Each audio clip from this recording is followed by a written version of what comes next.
मैं ज्ञान दर्शन प्रधान आश्रम को प्राप्त होता हो, ऐसी भावना आचार्य देव ने मंगलाचरण में की है।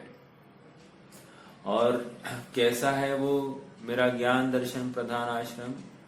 कह रहे ये स्वभाव के आश्रय से ही प्राप्त होता है। एक जो कुछ आश्रम चहुओर से जहां पर श्रम होता है, समर्पण होता है, उसको आश्रम कहते हैं। तो कह रहे मेरे ही आत्म वस्तु में समर्पण हो गया, अपनी आत्म वस्तु को जैसी है वैसे सहज स्वीकार कर दिया, यही आश्रम है। और इस आश्रम में स्थिरता अर्थात यही रत्नत्रय की प्रगटता हो जाती है। और ये रत्नत्रय की प्रगटता ही मुझे जल्द ही निर्वाण सुख की प्राप्ति कराने वाली है। लेकिन निर्वाण सुख की प्राप्ति हम करना चाहते हैं, लेकिन भगवान की बात कहते तो है लेकिन मानते नहीं है। यूं कहिए कि जीव मिथ्यात्व को भगाने की कोशिश तो करता है लेकिन भगवान की बात मानता नहीं है। अभी ऐसा कैसे होगा? मिथ्यात्व को भगाने की कोशिश तो करना लेकिन भगवान की बात मानना नहीं, अर्थात देखम देखी भगवान को नमस्कार करना, जिनवानी को नमस्कार करना, व्रतियों को त्यागियों की अनुनय विनय करना, ये तो कर लेता है, लेकिन मैं आत्मा हूं यही स्वीकार नहीं करता।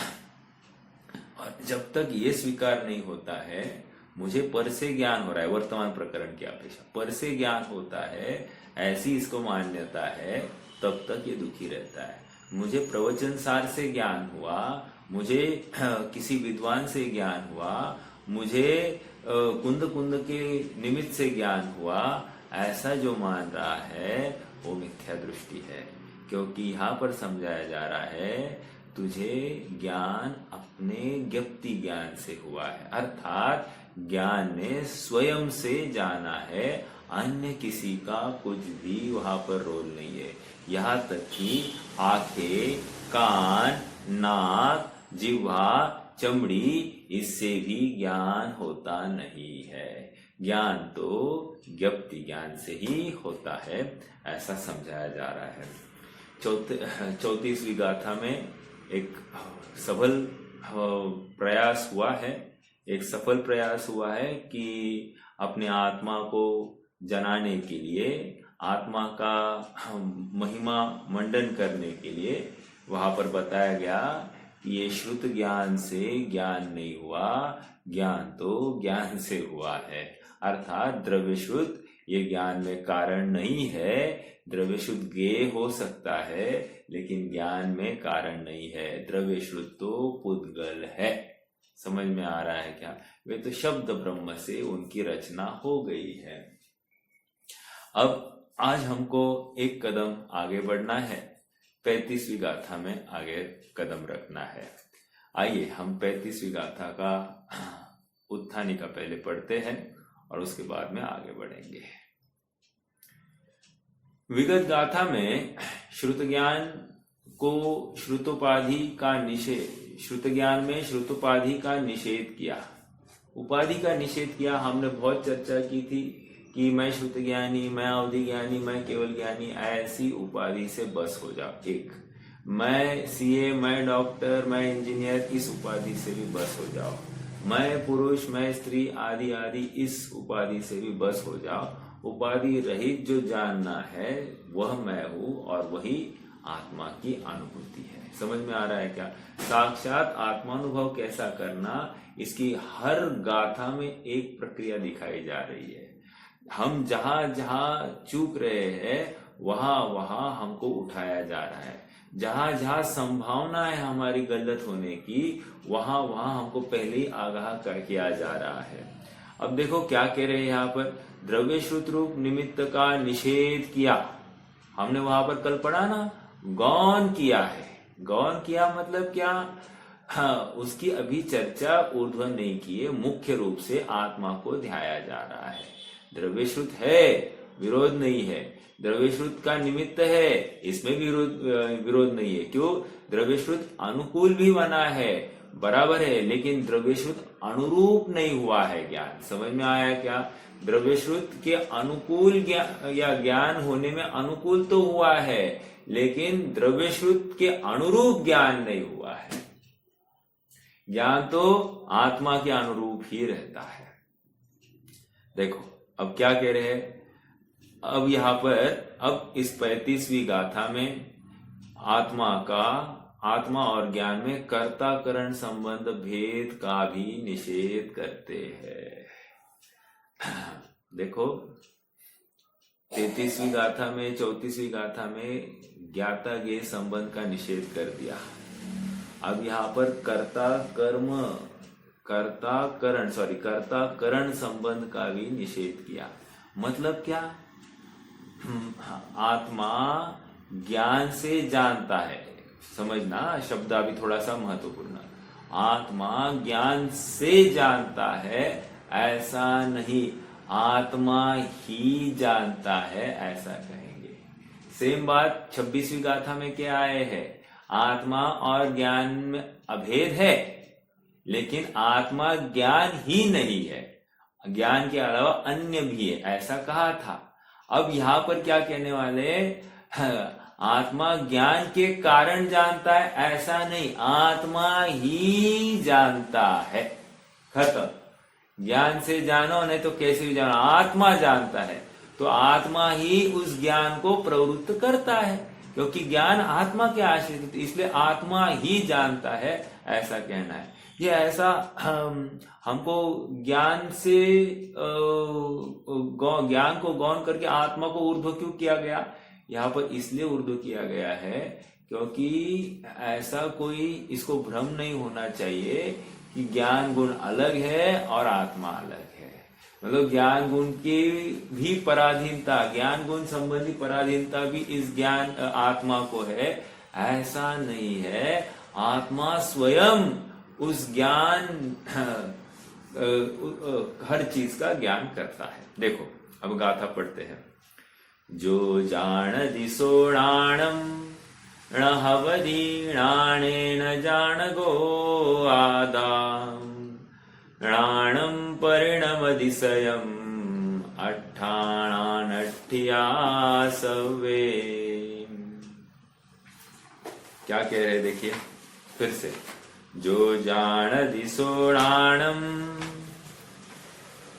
न हवदीणाणेन जानगो आदाम णाणं परिणमदिशयम् अट्ठाणानठ्ठिया सवे। हरिगीत हिंदी। जो जानता सो ज्ञान आत्म ज्ञान से ज्ञायक नहीं, स्वयं परिणत ज्ञान में सब अर्थ स्थिति धारण करे। फिर से। जो जानता सो ज्ञान आत्म ज्ञान से ज्ञायक नहीं। आत्मा को ज्ञान की वजह से ज्ञायक नहीं कहा है, ये कह रहे हैं पहली लाइन में। देखो जो जान दिसोणाणम न जो जानता है वो ज्ञान है और ज्ञान के द्वारा आत्मा ज्ञायक है, ऐसा नहीं है। न हवदीणाणेन जानगो आदा। देखो जो जानदी सो नाणम, जो जानता है सो ज्ञान है। क्या प्रॉब्लम? कोई प्रॉब्लम नहीं, लेकिन यहाँ पर नहीं, ऐसा नहीं कहना। न हवदीणाणेन जानगो आदा, न हवदीणाणेन जानगो आदा। ज्ञान से आत्मा जानता नहीं है, या ज्ञान की वजह से आत्मा को ज्ञायक नहीं कहा जा रहा है। ज्ञानाणं परिणमदिशयम्, वस्तु का ज्ञान करता हुआ स्वयं आत्मा परिणमित हुआ है। अट्ठानानठ्ठिया सवे, और सभी अर्थों का धारण करता है, अतः सभी पदार्थों को ये ज्ञान ही धारण कर, आत्मा ही धारण कर रहा है। देखो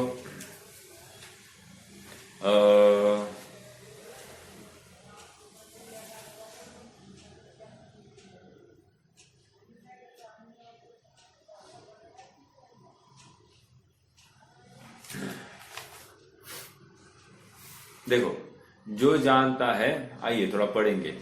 जो जानता है वह ज्ञान है और ज्ञान के द्वारा आत्मा ज्ञायक है, ऐसा नहीं है। वह आत्मा स्वयं ही ज्ञान रूप परिणमित हुआ है और सर्व पदार्थ ज्ञान स्थित है। एक प्रश्न है आप सबसे, आत्मा, देखो, आत्मा, ज्ञान ने आत्मा को जाना एक, और ज्ञान ने लोकालोक को जाना दो। आत्मा ज्ञान के जानने में आया 3, लोकालोक ज्ञान के जानने में आया 4। अब क्या फर्क है इन सब स्टेटमेंट्स में, आप समझ रहे हैं क्या? मैं थोड़ा सा इसको समझाऊंगा। अच्छी बात है ये। देखो, हमने फिगर्स ऑफ ये वॉइस हमने पढ़े होंगे, एक्टिव वॉइस, पैसिव वॉइस, ये स्कूल के दिनों में हमने पढ़ा था। एक्टिव वॉइस क्या होता है? जैसे राम ने रावण को मारा, ये स्ट्रेट सेंटेंस है, एक्टिव वॉइस। और पैसिव वॉइस क्या कहा जाएगा? रावण राम के द्वारा मारा गया, के द्वारा लगाया गया। ओके, मतलब क्या? और एक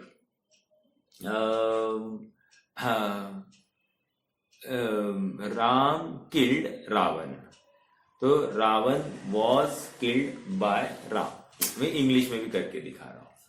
अब मेरा प्रश्न यह है कि दोनों सेंटेंस में अर्थ का डिफरेंस क्या है?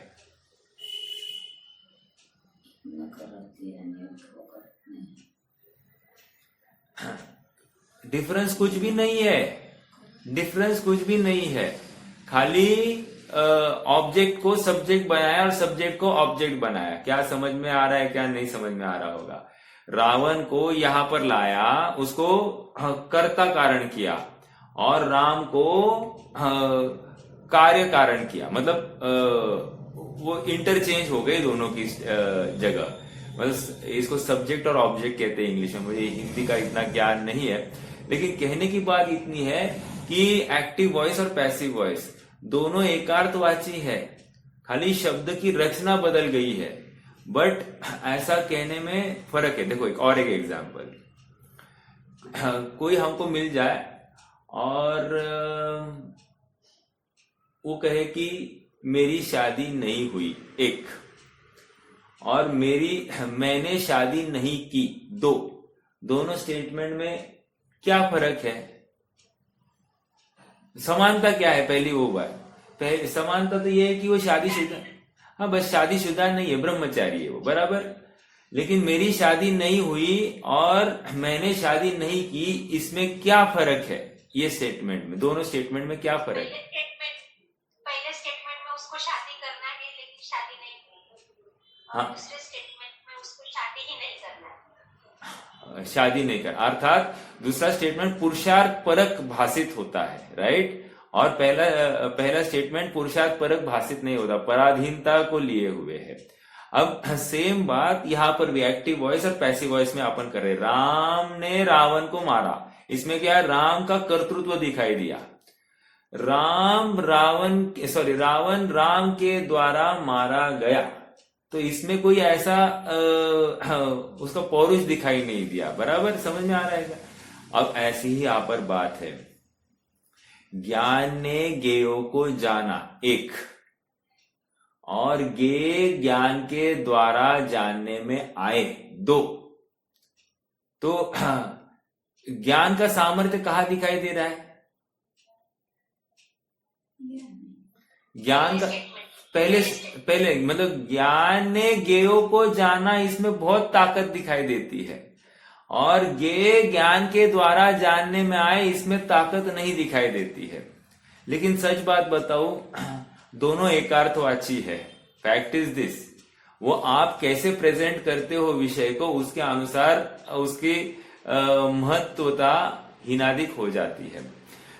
मैं इतना सब कहकर क्या कहना चाह रहा हूं कि आत्मा लोकालोक को भी जान रहा है। जैसा मतलब ये ज्ञान जैसा आत्मा को जान रहा है ना, वैसा ही वो ज्ञान लोकालोक को जान रहा है। हाँ, फर्क ये है जानने की तरफ से, हाँ, मानने की तरफ से नहीं कह रहा हूं। जानने की तरफ से जैसा स्व का जानना हो रहा है वैसा ही लोकालोक का जानना हो रहा है। हाँ, मतलब ऐसा नहीं है कि लोकालोक जानने में आ रहा है, डिपेंडेंसी, ऐसा नहीं है। हाँ, मान्यता में फर्क है। मान्यता में स्व में अपनत्व है और पर में परत्व है, इतनी फर्क है। स्व में तन्मयता है, पर में तन्मयता नहीं है, ये फर्क है। लेकिन जानने के स्तर पर ज्ञान स्व को भी जैसा स्व को जान रहा है वैसा ही पर को जान रहा है। समझ में आ रहा है? हाँ, तो जानने में कुछ भी फर्क नहीं है। ज्ञान ने लोकालोक को जाना है, फैक्ट है ये, और ज्ञान ने आत्मा को जाना है, फैक्ट है। और सच बात बताओ, आत्मा भी ज्ञान में ज्ञेय है और ये लोकालोक भी ज्ञान में ज्ञेय ही है। देखा जाए तो यही बात है। समझ में आ रहा है क्या? बट ये स्टेटमेंट का पूरा ध्यान रखना कि आत्मा, हम क्या कहते हैं, आत्मा ज्ञान से, ज्ञान ने आत्मा को जाना, ठीक है, एक, और ज्ञान में लोकालोक जानने में आया, दो, ऐसा कहते हैं। लेकिन सच्ची बात, समर्थ बात यह है कि ज्ञान ने जैसे अपने आत्मा को जाना, उसी ज्ञान ने उसी समय में लोकालोक को भी वैसे ही जाना है। समझ में आ रहा है क्या? अर्थात ज्ञान के बल पर ही जाना है। लोकालोक जानने में आया वो अलग बात है, वो प्रमेयत्व गुण की तरफ से है, लेकिन ज्ञान गुण की तरफ से ज्ञान ने सबको जान लिया है। समझ में आ रहा है क्या? तो स्टेटमेंट में फर्क नहीं है।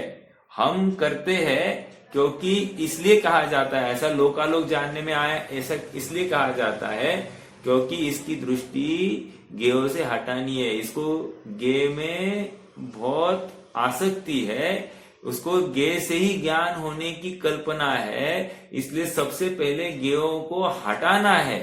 गेय इसके नहीं है, ये इसको ज्ञान कराना है, गेयों की वजह से इसको ज्ञान हो रहा है, ऐसा भी इस ज्ञान का, इस अध्यवसाय का भी अभाव करना है। समझ में आ रहा है? इसलिए गेय जानने में आए ऐसा कहा जा रहा है। ये गेयों को जानता है, अगर ये कहा जाए तो इसको ये स्वभाव भाषित हो जाएगा और ये फिर से वहां से हटेगा नहीं। उसको हटाना है गेयों से, अर्थात गेयों में जो ममत्व, कर्तृत्व, भोक्तृत्व कर रहा है उससे उसको निवृत्त करना है। ठीक है? हाँ, देखो अभी आगे बढ़ते हैं। हाँ,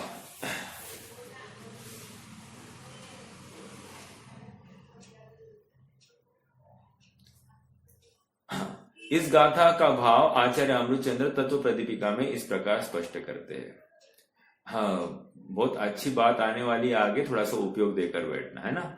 साधकतम उष्णत्व शक्ति अंतर्लीन है जिसमें ऐसी अग्नि के जिस प्रकार स्वतंत्र रूप से दहन क्रिया की प्रसिद्धि होने से उष्णता सिद्ध है, उसी प्रकार इन शॉर्ट ये बताओ आपको, ये जो बोल रहे हैं ना, एक सरल लाइन में इतना ही बोलना है कि अग्नि उष्णता से युक्त, ये अर्थात अग्नि ही उष्ण है। समझ में आया क्या?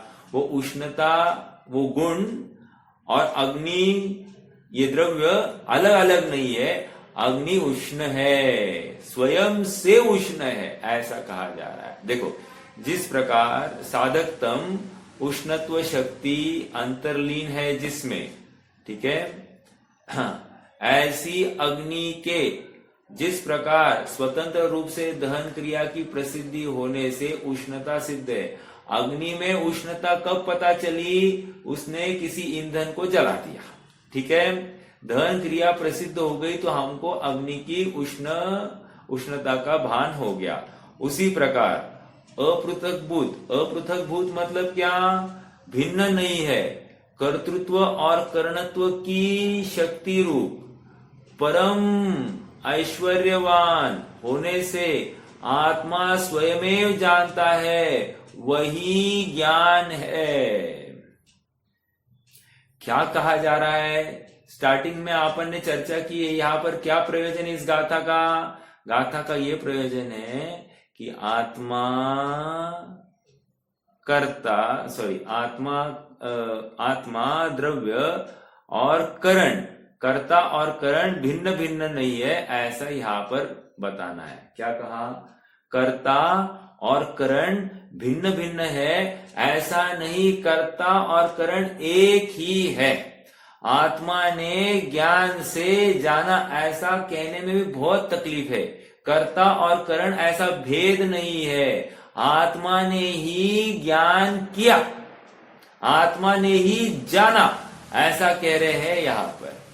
समझ में आ रहा है क्या? अर्थात वो ज्ञान की पर्याय भी आत्मा ने की है, ये कह रहे हैं। जिस प्रकार ज्ञान की पर्याय आत्मा ने की ना, वैसे ही अनंत गुणों की पर्याय आत्मा ने की है।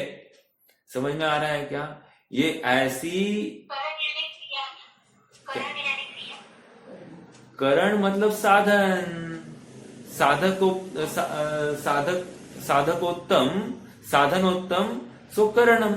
अर्थात करण मतलब होता है उत्कृष्ट साधन जिसके माध्यम से हम अपना काम करेंगे।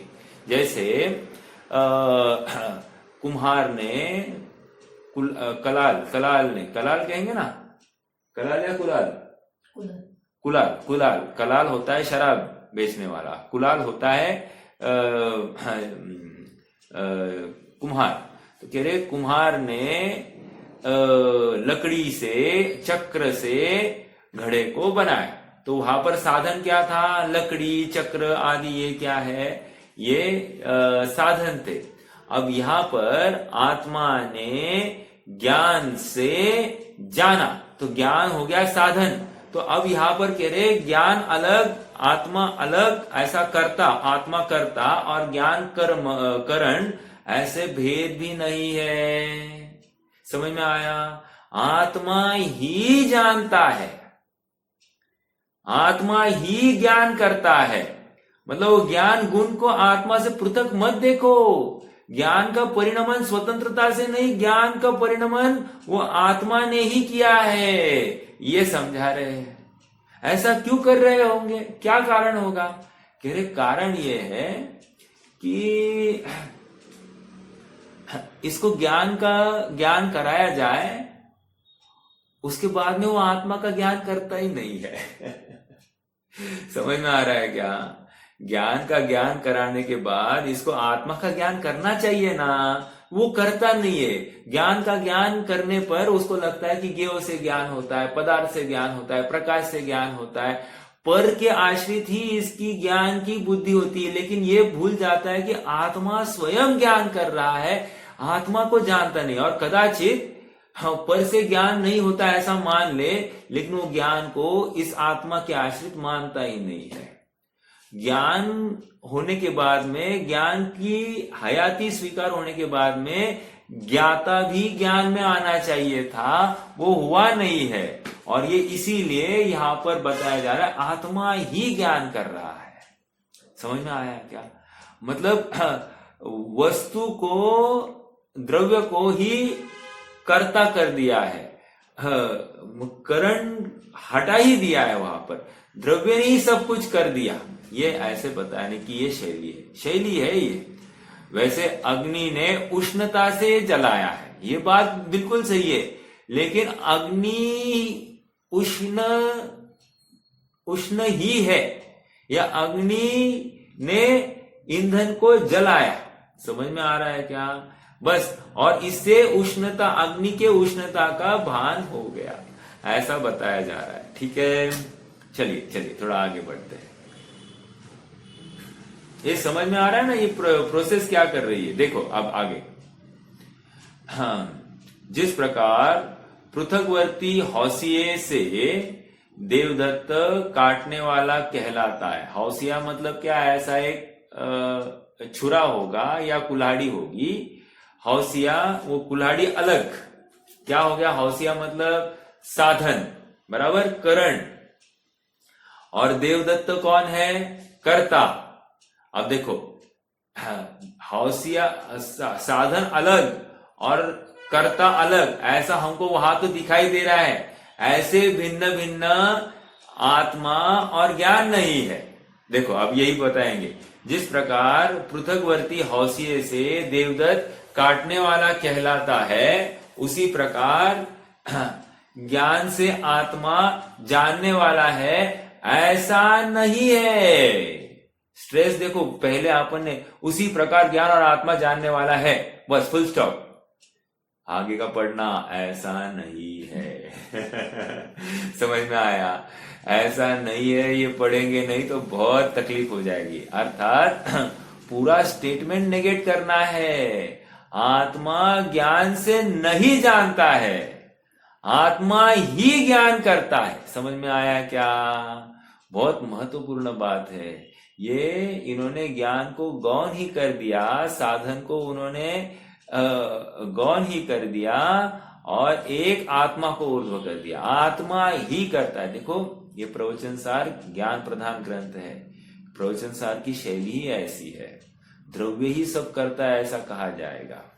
और वहां पर समय सार में पर्याय सब निर्णय कर रही है ऐसा कहा जाएगा। समझ में आ रहा है क्या? दोनों शैलियों में फर्क समझ में आ रहा है। यहां पर कह रहे द्रव्य ही सब कर रहा है और वहां पर पर्याय सब करने वाली है। द्रव्य तो अपरिणामी है ऐसा वहां पर बताया जाएगा और यहां द्रव्य को परिणामी का सिद्ध किया जा रहा है। ये दोनों शैलियों में फर्क समझ रहा है क्या? और लिखने वाले आचार्य एक ही है। कुंद स्वामी ने ही प्रवचन सार लिखा, कुंद स्वामी ने ही समय सार लिखा है। ऐसा होते हुए भी दोनों की शैलियों में कितना विरुद्धता भाषित होती है। विरुद्धता है नहीं, लेकिन शब्दशः तो भाषित होती है ना। जैसे यहां पर द्रव्य को परिणामी कह दिया और वहां पर द्रव्य अपरिणामी कह दिया। अरे वो त्रिकाली उपादानगत द्रव्य अपरिणामी है और यहां पर वो द्रव्य ही पर्याय रूप परिणमित हो गया है, अन्य नहीं। जैसे सोना ही उस कुंडल रूप परिणमित हुआ है, सोना ही हार रूप परिणमित हुआ है। सोना, ऐसा सोना अलग से कहां मिलेगा? आपको पर्याय से युक्त ही दिखाई देगा, तो इसमें कौन सा आश्चर्य है? लेकिन समय सार की शैली ऐसी है कि पर्याय को अलग करते हैं और स्वभाव को अलग करते हैं, या ध्रुव स्वभाव को अलग करते हैं और ध्रुव स्वभाव को अपरिणामी कहते हैं। समझ में आ रहा है क्या? दोनों शैलियों में फर्क है। वहां प्रयोजन अपनी दृष्टि पर्याय से हटाने की थी और यहां दृष्टि हमारी गुणभेद और गे से ज्ञान होता है, इससे हटाने की है। समझ में आया? अर्थात द्रव्य स्वयं करता है, द्रव्य स्वयं ही परिणामी है, ऐसा यहां पर सिद्ध किया जा रहा है। ठीक है? हाँ, देखो पढ़ते हैं। जिस प्रकार पृथकवर्ती हौसिये से देवदत्त काटने वाला कहलाता है, उसी प्रकार ज्ञान से आत्मा जानने वाला है, ऐसा नहीं है। वो ऐसा नहीं है कि ऊपर गोला चढ़ा दीजिए। यदि ऐसा हो तो दोनों के अचेतनपना आ जाएगा। किसके अचेतनपना आ जाएगा? आत्मा और ज्ञान अलग अलग है, ये कहने से क्या होगा? दोनों में अचेतनपना। कहाँ आई थी बात? 26वीं गाथा में आई थी क्या? थोड़ा सा आज का होमवर्क। 26वीं गाथा में हमने देखा था कि यदि आत्मा को, 26वीं नहीं, उसके पहले 24वीं के आसपास होगा, 24वीं या 25वीं। यदि आत्मा को ज्ञान से बड़ा माने तो क्या होगा? यदि ज्ञान को आत्मा से बड़ा माने तो क्या होगा? बोलिए, किसको याद है? यदि ज्ञान आत्मा से बड़ा हो गया तो क्या होगा? किसके पास तर्क है? चलो बोलिए फटाफट। अभ्यास की कमी दिखाई दे। आत्मा ज्ञान के बिना कैसा जानेगा? आत्मा ज्ञान के बिना कैसा जाने? नहीं, मैं ये कह रहा हूं, ज्ञान बड़ा और आत्मा छोटा, इसमें क्या प्रॉब्लम है? अचेतनपना आ जाएगा ना उसकी, जो हाँ, अचेतनपना आ जाएगा। एक अर्थात जितना प्रदेश आत्मा से एक्स्ट्रा है ज्ञान, उतना अचेतन हो जाएगा। समझ में आ रहा है क्या? और इस प्रसंग में गुण द्रव्य से बड़ा हो गया। अरे ऐसा कैसा हो गया? ये भी एक बहुत बड़ी तकलीफ हो जाएगी। इसीलिए यहाँ पर वो संभव नहीं, अचेतनपना आ जाता है। और दूसरा, यदि आत्मा बड़ा और ज्ञान छोटा ये कहेंगे तो क्या तकलीफ होगी? जितने प्रदेश में ज्ञान है उतना तो ठीक, और जो प्रदेश में ज्ञान नहीं है वो क्या होगा? वो जानेगा कि नहीं जानेगा? अर्थात वहां भी फिर से जड़ होने का प्रसंग आ जाएगा। सेम ये बात वहां से उठाई गई है। समझ में आ रहा है क्या? आप कनेक्टिंग द लिंक्स, आप ये प्रोसेस जैसे बड़ी है ना, उस प्रोसेस के अनुसार चलिए। और होमवर्क ये रखना, अभी जैसे जैसे हम आगे बढ़ रहे हैं ना, पहली 8-7-8 गाथाओं का ना अभ्यास करना और फिर ये गाथा सुनना, आपको इस गाथा का भाव और अच्छे से समझ में आएगा। और यदि आप खाली ऐसे आकर बैठ गए ना तो आपको कुछ भी रिलेवेंट नहीं भाषित होगा और मोनोटोनस और बोरिंग हो जाएगी ये चर्चा। लेकिन आपको सच्ची धगश होगी, सच्ची वस्तु समझनी है, वस्तु स्वरूप समझना है, तो ये एक्सरसाइज करनी ही पड़ेगी। और मुझे काम है, ये एक्सक्यूज नहीं चलेगी। हमको स्वाध्याय करना ही पड़ेगा और विद्यार्थी बनकर करना पड़ेगा। सच्चा समर्पण जब तक प्रदान करेंगे नहीं तब तक वस्तु का समझना संभव नहीं है। हमारे समर्पण एट द कॉस्ट ऑफ हमारी सभी लौकिक महत्वाकांक्षाओं को तिलांजलि देना है। समझ में आ रहा है क्या? जितनी भी लौकिक हमारी महत्वाकांक्षा है, रुपया, पैसा, धन आदि, सबको तिलांजलि देना, तभी जाकर ये वस्तु स्वीकार हो जाएगी। हाँ, मेरा कुछ भी नुकसान होने वाला नहीं, इस स्ट्रॉन्ग कन्विक्शन के बल पर ये काम होने वाला है, नहीं तो काम नहीं होगा। समझ में आ रहा है क्या? बहुत गंभीरता से ये विषय बहुत मार्मिक है, गरिष्ठ भी है, और इसलिए उतनी ही उपयोग और कमिटमेंट ये मांगता है। आइए थोड़ा सा आगे बढ़ेंगे।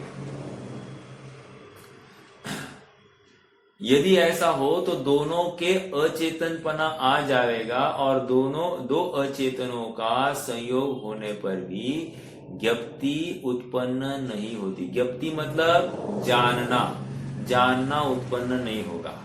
आत्मा और ज्ञान के पृथकवर्ती होने पर भी यदि आत्मा को ज्ञप्ति होना माना जाए तो पर ज्ञान के द्वारा पर को ज्ञप्ति हो जाएगी, और इस प्रकार राग आदि के भी ज्ञप्ति का उद्भव निरंकुश हो जाएगा। मैं समझाता हूं। कह रहे हैं, यदि पर पदार्थ से मुझे ज्ञान हुआ ऐसा माना जाएगा तो मेरा ज्ञान पर पदार्थ में चला जाएगा। एक बार तो ज्ञान पर पदार्थ में चला गया तो पर पदार्थ जानने लग जाएगा। तो जब पर पदार्थ जानने लग जाएगा तो इस न्याय से फिर अब क्या होना चाहिए? कह रहे वो राख पड़ी है ना, राख में मेरा ज्ञान चला गया तो राख जानने लग जाए ना, लेकिन ऐसा होता नहीं ना। इसका मतलब पर पदार्थ से ज्ञान नहीं होता, ज्ञान आत्मा से होता है। समझ में आया क्या? ज्ञान और आत्मा में तादात्म्य संबंध है, ऐसा पहले के आए हैं। हाँ, यहां पर कह रहे हैं ज्ञान की वजह से आत्मा जानता है, ऐसा नहीं, आत्मा ही जानता है। समझ में आया क्या? आत्मा ही ज्ञान करता है, ऐसा कहा जा रहा है। बहुत बड़ी बात है सर। बोलिए। शास्त्रामध्ये ज्ञान आहे असं म्हणायचंय ना? हाँ, शास्त्र लिखलेले तेव्हा त्यांची वाणी आहे, फिरलेली वाणी आहे, त्याच्यामध्ये ज्ञान आहे, बरोबर। मग आत्म्यामध्ये असं आपण म्हणत नाही का? शास्त्रातनं आपल्याला ज्ञान मिळते। ऐसा कहते हैं ना सर, ये चर्चा कल अपनी हो गई, यही तो कल चर्चा हुई और कल बताया गया कि ऐसा कथन व्यवहार से है, लेकिन जब तक ये पर से ज्ञान होना मानेगा तब तक ये से ज्ञान नहीं हुआ, ज्ञान से ज्ञान हुआ है। और अब यहां पर विशेष बात ये कह रहे हैं कि आत्मा ही ज्ञान करता है। ठीक है, मतलब ज्ञान साधन और आत्मा करता ऐसा नहीं है, आत्मा ही करता है। समझ में आया? ये अभेद बात हो रही है और ये हाइट ऑफ इंडिपेंडेंसी, मतलब द्रव्य की सामर्थ्य बताई जा रही है। ये इतना उद्यम क्यों किया जा रहा है? द्रव्य का सामर्थ्य, कि द्रव्य क्या ताकत रखता है कि सभी अनंत गुणों को एक साथ संचालित करने की सामर्थ्य इस द्रव्य में है। अनंत गुण और अनंत की व्याप्ति कितनी पता है ना? 3 काल के समय, उससे बड़ा क्या है? 3 काल के समय से भी बड़ा क्या है? कह रहे आकाश के प्रदेश, आकाश के प्रदेश, वर्टिकल प्रदेश उससे बड़े, और उससे अनंत गुना क्या है? जो एक दंड है और एक प्रतर, मतलब चौकर, ऐसा लेंगे तो आकाश का इतने प्रदेश, उससे अनंत गुना, उससे भी अनंत गुना कह रहे आत्मा के गुण है। समझ में आ रहा है क्या? जब आत्मा के गुण इतने हैं, एक आत्मा के एक समय में अनंत गुणों का एक साथ परिणमन यह आत्मा अकेला करता है। ऐसी सामर्थ्यशाली वस्तु मैं हूं, ऐसा विश्वास हे जीव तू लाता क्यों नहीं है? यह आश्चर्य है आचार्य को। और इसलिए यहां पर ज्ञान ज्ञान ज्ञान से आत्मा जाना जा रहा है, मतलब यहां पर हीरो ज्ञान हो गया तो ज्ञान को ही देख रहे हैं और आत्मा को देखना भूल गया। समझ में आ रहा है क्या? इसलिए ज्ञान से आत्मा ओझल हो रहा है, तो यहां पर अब आचार्य देव को समझाना पड़ रहा है, अरे आत्मा ही उस ज्ञान को कंट्रोल कर रहा है, तो आत्मा ही ज्ञान करता है। समझ में आया? आत्मा ही श्रद्धान करता है, आत्मा ही रमन करता है, आत्मा ही वीर्य लाता है, आत्मा ही अनादि का मतलब अस्तित्व करता है, आत्मा ही वस्तुत्व करता है, आत्मा ही द्रव्यत्व, प्रमेयत्व, अगुर लघुत्व, प्रदेशत्व सब आत्मा ही करता है। द्रव्य ही कर रहा है ये सब। समझ में आ रहा है क्या? अर्थात प्रत्येक गुण इस द्रव्य के आश्रित है और द्रव्य ही परिणमाता है, द्रव्य ही ये सब काम कर रहा है, ऐसा कहा जा रहा है। ठीक है, देखो आगे बढ़ते हैं।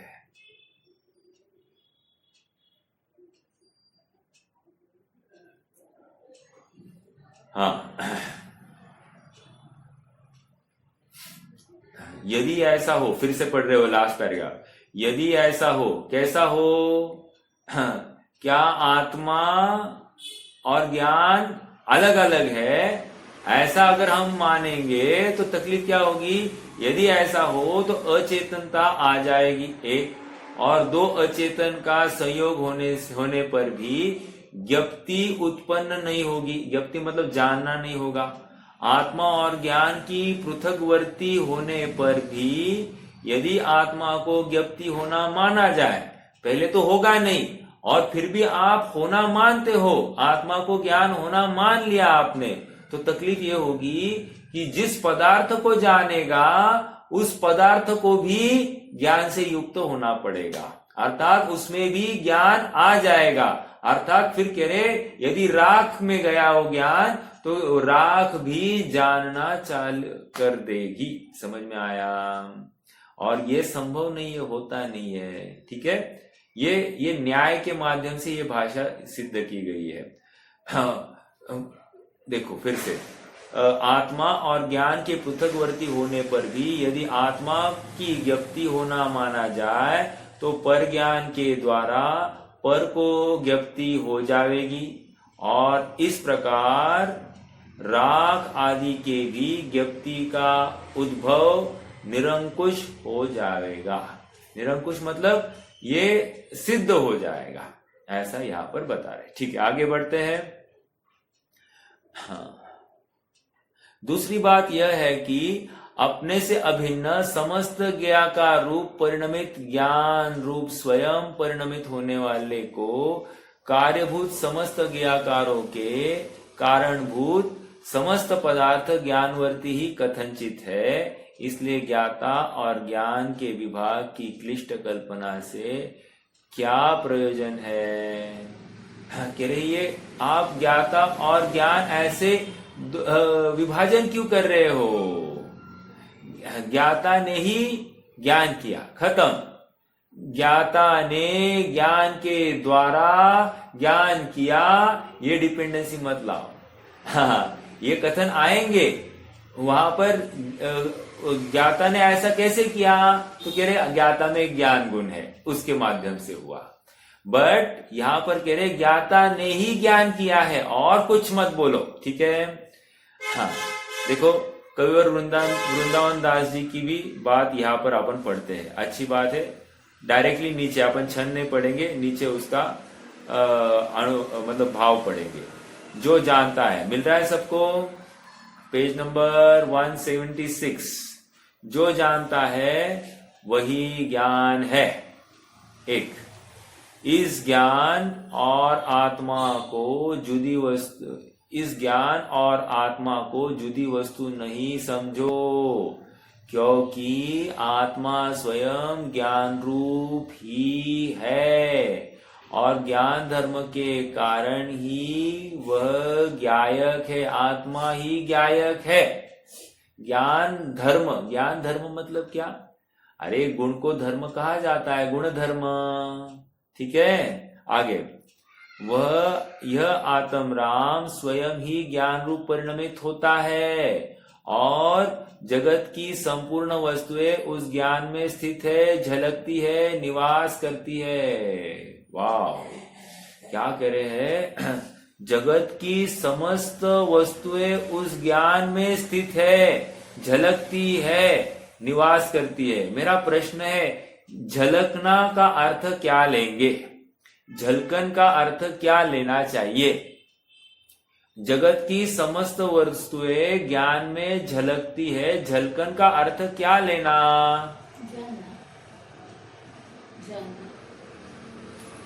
मैं ऑप्शन दूं? झलकन का अर्थ इल्यूजन, प्रतिबिंब, ऐसा लेंगे।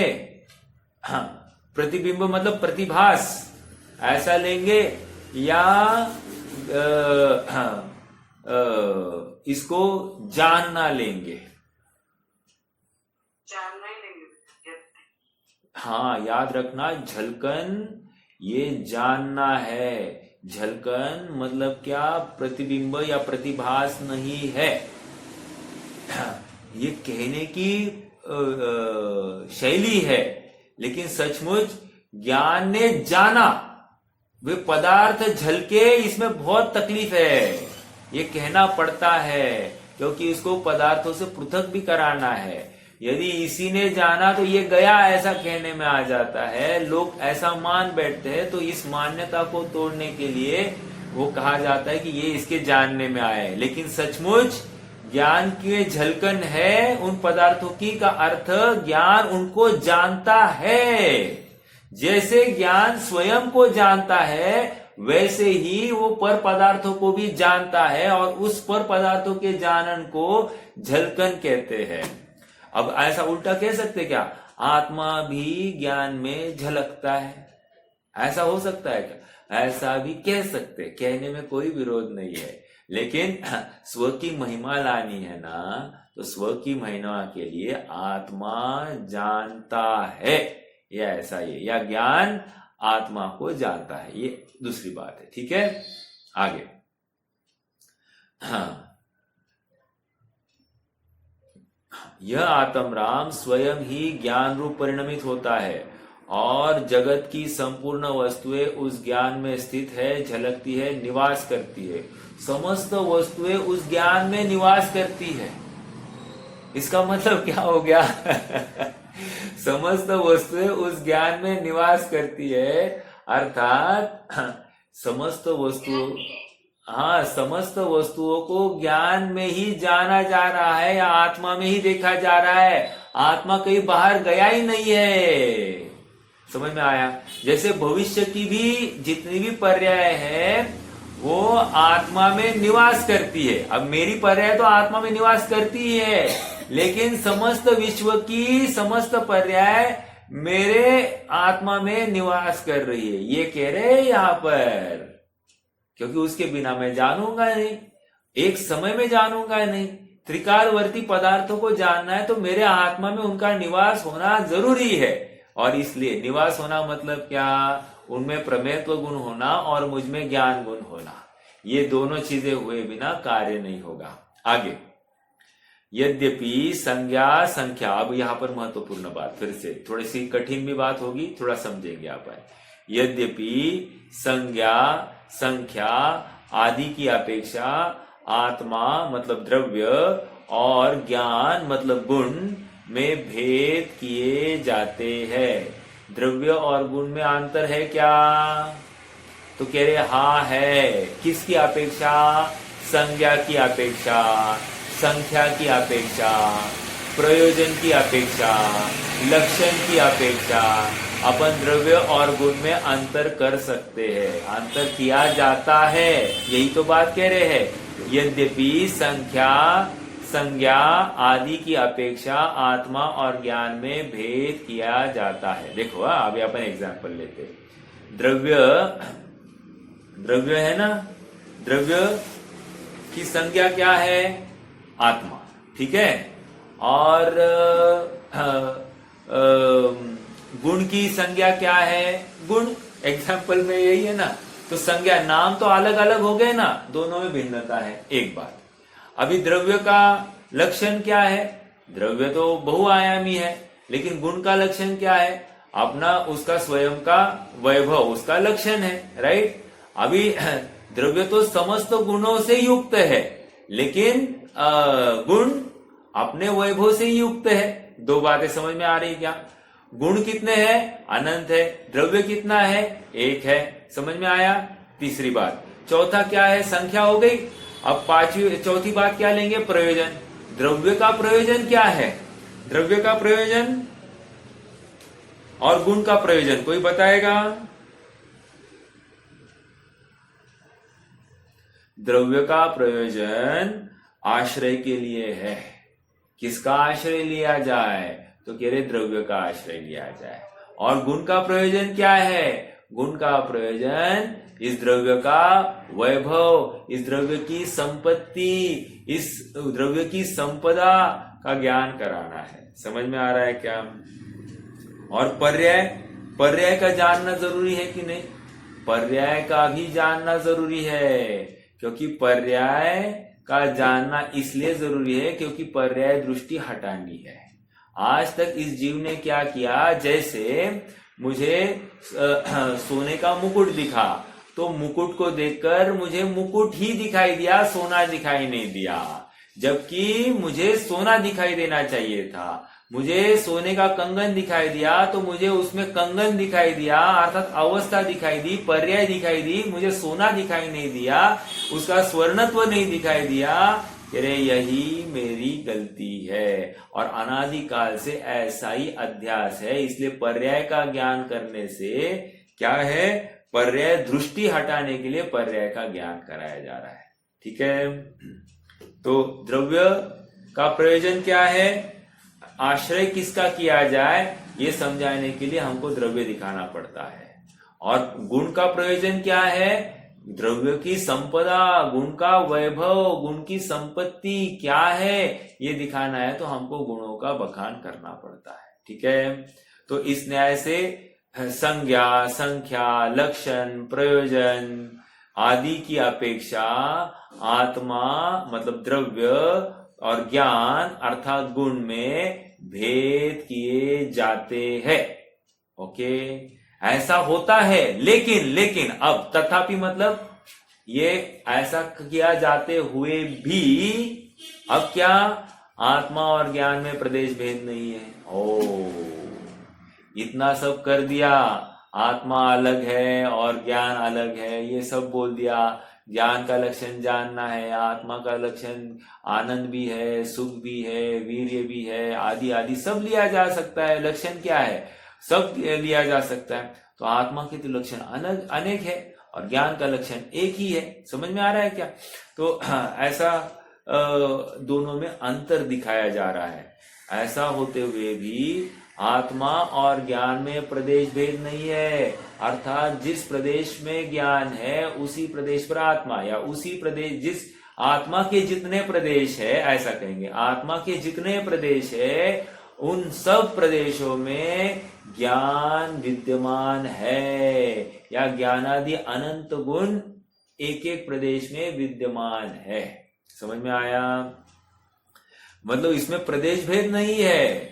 हम बोलेंगे आत्मा यहाँ पर है और ज्ञान उधर है, ऐसा नहीं हो सकता। समझ में आया क्या? जहां पर आत्मा वहां पर उन प्रदेशों में ज्ञान पाया ही जाएगा, प्रदेश भेद नहीं। ठीक है, आगे। आत्मा और ज्ञानादि अनंत गुण एक पिंड रूप ही है। पिंड बोल दिया मतलब क्या? अखंड है ये वस्तु, इसमें खंड नहीं है। ये मतलब इसमें और खंड नहीं है। कब से नहीं है? अनादि से नहीं है, वर्तमान में नहीं है और अनंत काल तक नहीं रहेगा। समझ में आ रहा है क्या? हाँ, इस गाथा का भाव स्वामी जी इस प्रकार स्पष्ट करते हैं। थोड़ा सा उनके भी माध्यम से समझते, अच्छा खोला है उन्होंने विषय को। देखो, आत्मा अपृथकभूत कर्तृत्व और करणत्व की शक्ति रूप परमेश्वर्य वाला होने से जो स्वयं ही जानता है। अभी जो हमने पढ़ा है ना, उसी का रिपीटेशन है। तो ये सेकेंड टाइम रिपीटेशन इस और अच्छे से इस विषय को धारणा में बिठाना। क्या प्रयोजन है इस 35वीं गाथा का? 35वीं गाथा का एक ही प्रयोजन है, कर्ता और करण में भेद नहीं है, कर्ता और करण अभेद है। समझ में आया? इसका मतलब उनके प्रदेश भी अभेद और कर्ता ही सब कुछ कर रहा है, वो करण का उसमें कुछ भी नहीं है, ऐसा यहां पर बताया जाएगा। हाँ, अर्थात जो ज्ञायक है वही ज्ञान है, ज्ञान होने से ज्ञायक नहीं है, ज्ञायक है वही ज्ञान है। ऐसा देखो, उल्टी बात चल रही है। सम्यक श्रुत ज्ञान में चौथे गुणस्थान में आत्मा कर्ता और ज्ञान करण ऐसे भेद नहीं है। आत्मा कर्ता और ज्ञान करण ऐसे भेद नहीं, आत्मा स्वयं ही ज्ञान रूप परिणमता है। अब प्रश्नकर्ता के मुख में प्रश्न दिया है। श्रुत और राग तो निकाल दिया। श्रुत मतलब क्या? पहले 34वीं गाथा में श्रुत ये मेरा ज्ञान नहीं है, बराबर, और राग ये भी मैं नहीं हूं, ये तो बात बहुत पृथक है। आत्मा में राग नहीं है तो उसको निकाल दिया। किंतु आत्मा ज्ञानी और ज्ञान ये भेद तो है ना, तो उसका समाधान कह रहे नहीं। आत्मा ज्ञानी मतलब जो ज्ञान को धारण करे सो ज्ञानी। क्या गलत है? हमारी भाषा ऐसी चलती है। कह रहे नहीं, प्रवचन सार की अपेक्षा, इस शैली की अपेक्षा ये कह रहे आत्मा ज्ञानी और ज्ञान ज्ञान, ऐसा नहीं। आत्मा ही ज्ञान करता है, खत्म। ऐसा भेद मत करो, यहां पर यह बताया जा रहा है। ज्ञान ने आत्मा को जाना अर्थात भेद है। समझ में आया? उसने और एक प्रश्न किया, ज्ञान ने आत्मा को जाना, ये अभी किसकी भाषा बोल रहा है? ये समय सार की भाषा बोल रहा है। ज्ञान द्वारा आत्मा जानने में आया, ऐसा कहना, कह रहे ये भेद हो गया। नहीं, कह रहे ज्ञान ने साधन द्वारा आत्मा को जानते हैं, इसे भी निकाल दिया है। ज्ञान के साधन द्वारा आत्मा को जानते हैं, इस विकल्प को भी, इस स्टेटमेंट को भी हमने निकाल दिया है।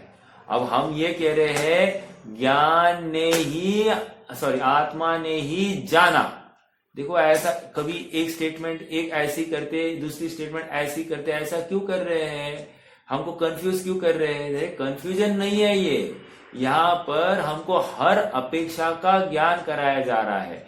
क्योंकि एक स्टेटमेंट करेंगे ना तो कोई जीव उतना ही मान लेता है, दूसरा मानता ही नहीं पक्ष, तो उसको दूसरे पक्ष का भी ज्ञान कराया जा रहा है और समग्र वस्तु का निर्णय कराया जा रहा है।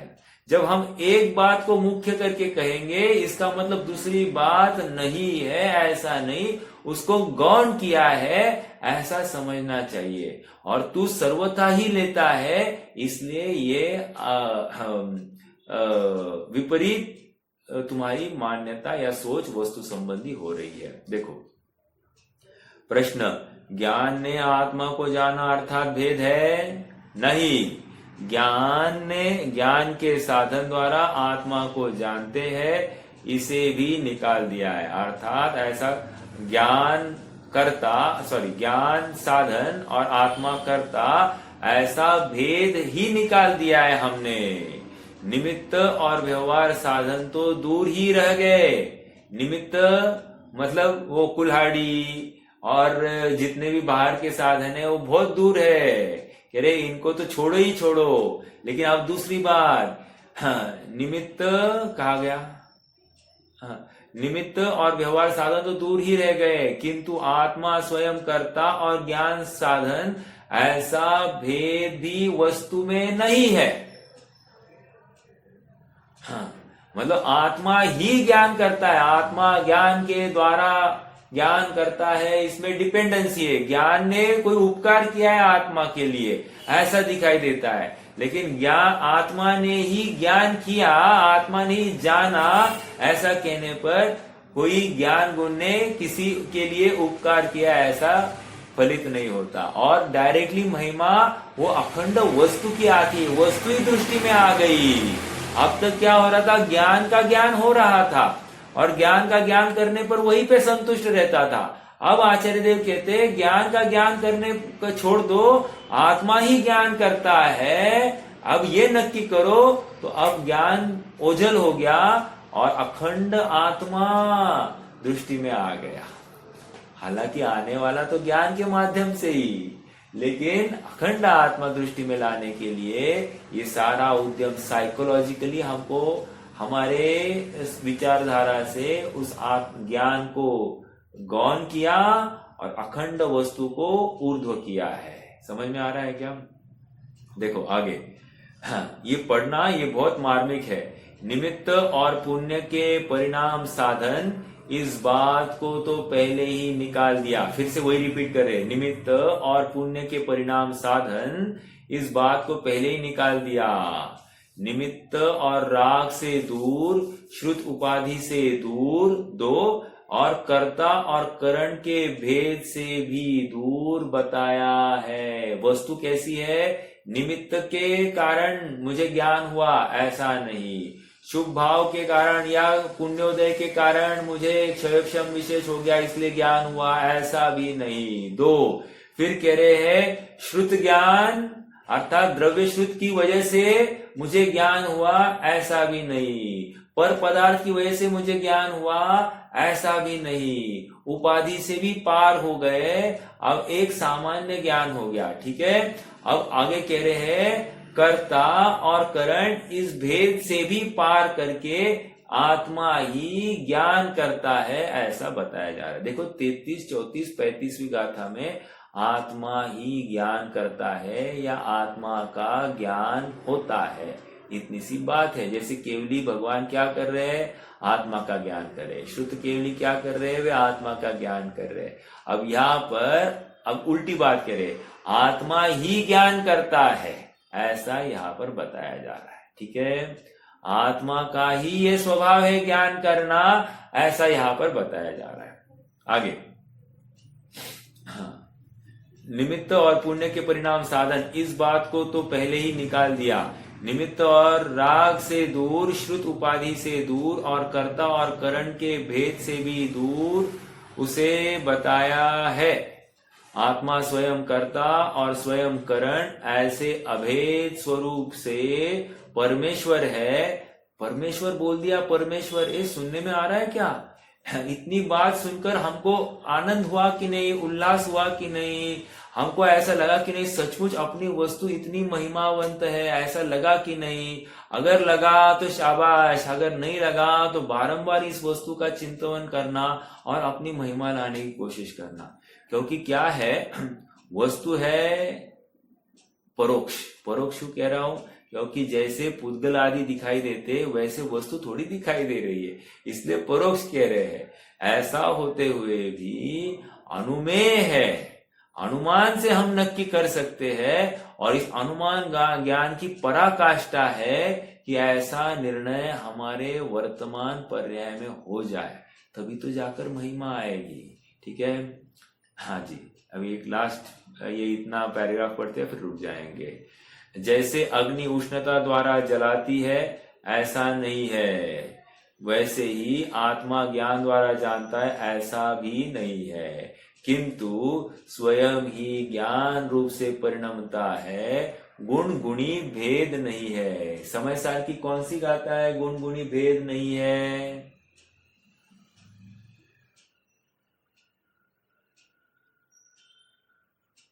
होमवर्क समय सार की कौन सी गाथा में कहा गया है गुण गुणी नहीं है, गुण गुणी भेद नहीं है?